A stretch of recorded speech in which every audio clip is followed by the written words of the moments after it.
Vamos para mais uma atividade, hoje dia 2 de julho, já entramos em julho, né? De 2021. Vamos falar sobre as UCs, né? Unidade de Conservação, a importância dela nos lugares, né? Nos parques nacionais. Então, nós vimos as UCs, né? De uso sustentável e como e quem cuida da unidade dos ambientes, né? Então quem cuida do nosso ambiente são as UCs, Unidade de Conservação. Vamos lá. Então é a UCs, Unidade de Conservação. Qual é a importância das unidades de conservação? Alguns estudantes começaram a fazer um mural sobre parques nacionais no Brasil. Observe os aspectos da vegetação nas imagens abaixo e depois complete as lacunas do texto. Use os termos do quadrado. Então, você tem aqui cacto, planta rasteira, árvores, plantas aquáticas e mata atlântica. Vamos colocar aqui. O Parque Nacional do Jaú possui áreas com floresta tropical, com vegetação bem diversificada e grande. Então, floresta tropical, então aqui nós temos o quê? Nós temos árvores. Então, vamos já riscar aqui que fica mais fácil, ó. Árvores, certo? Agora aqui, ó. No Parque Nacional do Pantanal, Mato Grossense, na região de vegetação rasteira, com aspecto de pasto e lagoas tem cactos aqui, plantas rasteiras, plantas aquáticas ou mata atlântica? Mata atlântica não é. Então, aqui nós temos o que? Plantas aquáticas. Olha lá, é aquelas plantinhas que ficam em cima da água, tá? Que aqui em Rio Preto também temos. Então, olha lá, ó. Aqui na região... Na região centro-oeste, tá? Então, no Parque Nacional do Pantanal. Vamos deixar aqui para ver melhor.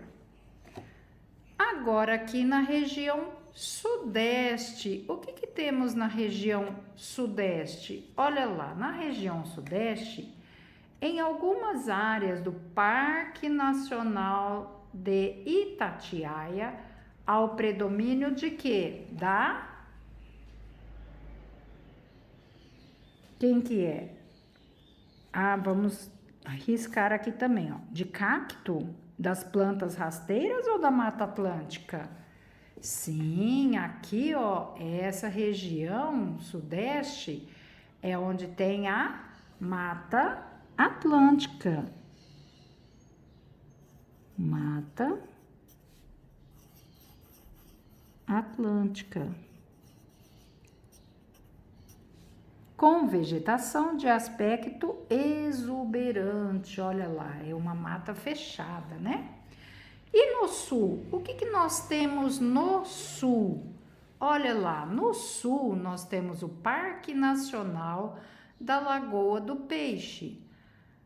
Há áreas de campo com vegetação típica dos pampas. Então, essa área de vegetação dos pampas é uma área composta principalmente de gramíneas de pequeno porte, que ela é chamada de o quê? Aqui já foi. De cacto ou planta rasteira? Lógico que aqui não é cacto, né? É planta rasteiras, então parece um pasto, são lugares bem onde parecem gramas, né? Plantas rasteiras. E no Nordeste? Olha lá, a região Nordeste é uma região de seca. Então, nós temos aqui o Parque Nacional da Serra da Capivara. Esta está em uma área com baixa ocorrência de chuva e de aspecto árido, típico da Caatinga, tá? A vegetação tem aparência espinhenta, esbranquiçada e com muitos cactos. Então, aqui é o único que restou, cactos, certo? Então, na região norte temos muitas árvores, na região centro-oeste plantas aquáticas, na região sul plantas rasteiras, na região sudeste temos a Mata Atlântica e na região nordeste temos os cactos. Essas são algumas unidades de conservação. A vegetação é essencial para a manutenção de outros recursos fundamental. Quem é o outro recurso fundamental? É a água. Olha lá, né? A água é fundamental para a vegetação. A importância da mata ciliar. Tais transformações vegetais são área de conservação permanente, uma área protegida, coberta ou não por vegetação nativa, com a função ambiental de preservar os recursos hídricos, a paisagem, a estabilidade geológica e a biodiversidade, proteger o solo e assegurar o bem-estar das populações humanas. Então, a área de preservação permanente, o que é? É uma área protegida, coberta ou não por vegetação nativa. Qual que é a função dela? É a função ambiental de preservar os recursos hídricos, né? Recurso hídrico é o recurso que vem da água, a paisagem, a estabilidade geológica, né? O local, a biodiversidade, animais, plantas, proteger o solo e assegurar o bem-estar da população humana. As matas ciliares são essenciais para o ecossistema e os recursos hídricos. As florestas ribeirinhas protegem o solo, olha lá, pois a raiz das plantas retém o solo e impede a erosão. Olha lá, então as florestas, a vegetação, ela protege o solo. Por quê? Porque a raiz da planta, ela impede a erosão, né? Uma chuva, então as raízes estão ali na terra e quando vem a chuva, essas raízes seguram, né? Evitando uma erosão, evitando um buraco ali, né? Toda floresta produz ainda outro tipo de proteção contra a erosão, a serrapilheira. Trata-se da camada de matéria orgânica em decomposição, resíduos vegetais e folhas mortas que cobrem o solo. Então, isso tem muito nas matas, né? As árvores caem as suas folhas e elas ficam ali. E ali elas vão segurando também, né? O solo contra a erosão. As florestas ribeirinhas ocupam as beiras dos rios e nascentes e com isso formam verdadeiros corredores usados por espécies de fauna e flora. A situação beira-rio também permite interação entre ecossistemas terrestres e aquáticos. Então, essa floresta ribeirinha, né? Essas florestas, ela também permite a interação entre o ecossistema terrestre e o aquático, entre os animais terrestres e aquáticos, certo? Por fim, estudos indicam que matas ciliares, né, a vegetação, reciclam nutrientes e com isso também cumpre o papel de filtro ambiental.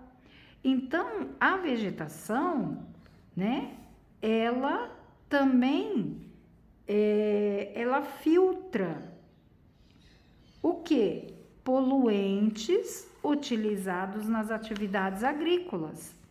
São retidos e filtrados pela vegetação, reduzindo a contaminação dos recursos hídricos, reduzindo a contaminação da água. Então, é como se a vegetação fosse um filtro de papel. Quando a mãe faz o café, não tem o filtro e a hora que passa a água, né, aquele café, só vai sair a água, ela está filtrando. É como um filtro, vai toda a sujeira, toda o poluente vai ficando e não chega, né? Diminui muito a contaminação da água pelos poluentes, tá? Então, olha como é importante a vegetação, né? As florestas ribeirinhas. Esse texto foi retirado de A Importância da Mata Ciliar. É uma carta educação, tá? Ela foi retirada em janeiro de 2018 pelo Panizza, que escreveu essa carta educação. E aqui está o site, tá? Vista aérea da parte da Serra da Canastra. Na fotografia, observa-se a presença da vegetação ao longo das duas margens do Rio São Francisco. Olha aqui, ó. Então, nós temos na margem, né, do ladinho do rio, nós temos a vegetação, né? E é ela que ajuda a não ter erosão, né? Aqui do lado, ela ajuda a ser filtrado, né? A água do rio, então evita dos defensivos, dos poluentes usados na agricultura, evita chegar na água do rio, né? E algumas áreas desmatadas, que é essa aqui não, ó, tá vendo que tá cheio de árvore? Aqui também, algumas áreas desmatadas, é essa área mais branca aqui, ó, né? No município de São Roque, em Minas Gerais. Aí vem a pergunta: que categoria de área protegida é citada no texto? Olha lá, é o que? A área de preservação permanente. Então, essa aqui é a área de preservação permanente, que é uma área protegida, tá? Coberta ou não por vegetação. Ela tem a função de preservar os recursos hídricos, a paisagem. Então, qual é a categoria? A categoria é a área de preservação permanente. Pesquise mais sobre ela. Então, no Código Florestal, existe essa área de preservação ambiente. E o que ela fala, o Código Florestal? O Código Florestal, ele estabelece como área de preservação permanente os entornos, ou seja, em volta dos rios, dos lagos e nascentes. Então, tudo que está ao entorno do rio, lagos e nascentes tem que ser preservado, é área de preservação permanente. As restingas, os mangues, é tudo área de preservação permanente, tá? Que mais? Temos também os topos do morro, certo? Então, são tudo área de preservação permanente. Então, não podemos construir ali, né? Não podemos fazer coisas que possa destruir essa natureza, essa preservação, tá? De acordo com o texto, por que é importante a preservação da vegetação? Por quê? Olha lá, ó. Porque a vegetação protege o solo da erosão. Ó, está aqui, né? Sempre em cada parágrafo está falando alguma coisa, ó. Então, a floresta impede a erosão. A floresta protege o solo, né? As raízes da planta retêm o solo e impede a erosão. Então, olha lá. A vegetação protege o solo da erosão. Aumenta a interação entre ecossistemas terrestres e aquáticos. Olha aqui, ó. A floresta, né? Ela permite interação entre ecossistema terrestre e aquático. E o que ela faz mais? Ela filtra os poluentes, reduzindo a contaminação dos recursos hídricos. Olha aqui, ó. Ela filtra os poluentes, né? Ela retém e filtra. A vegetação retém e filtra os poluentes utilizados, né? Reduzindo a contaminação dos recursos hídricos, certo? Então, é isso aí que está falando. Então, tudo que foi falado aqui em cima no texto está aqui. Por que a vegetação é importante, né? Porque ela protege o solo da erosão, aumenta a interação entre o ecossistema terrestre e o aquático e filtra os poluentes, reduzindo a contaminação dos recursos hídricos, né? Os poluentes, os agrotóxicos, certo? Vamos para a última página, 290. Você sabe por que é importante que parques nacionais existam? Para conhecer um pouco mais sobre os parques nacionais e outras UCs, unidades de conservação, leia a entrevista a seguir, que foi feita com uma ecóloga. O que é ecóloga? É uma profissional que estuda as interações de seres vivos entre si com a parte que não viva do ambiente. Com a palavra, a ecóloga Nina Nazário.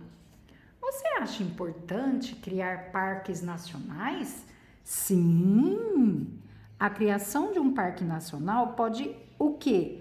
Contribuir bastante para evitar a degradação de uma região.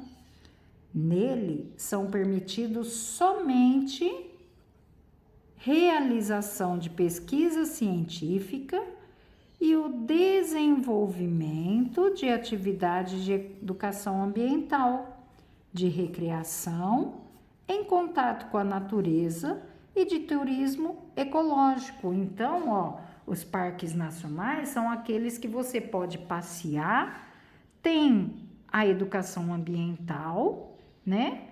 E você pode ter o quê? Contato com a natureza, mas você não pode retirar nada, você não pode destruir nada de lá, tá? Existem outras maneiras de promover a conservação ambiental? Em algumas unidades de conservação, é permitido ao ser humano utilizar os recursos naturais, porém de maneira que não degrade o ambiente.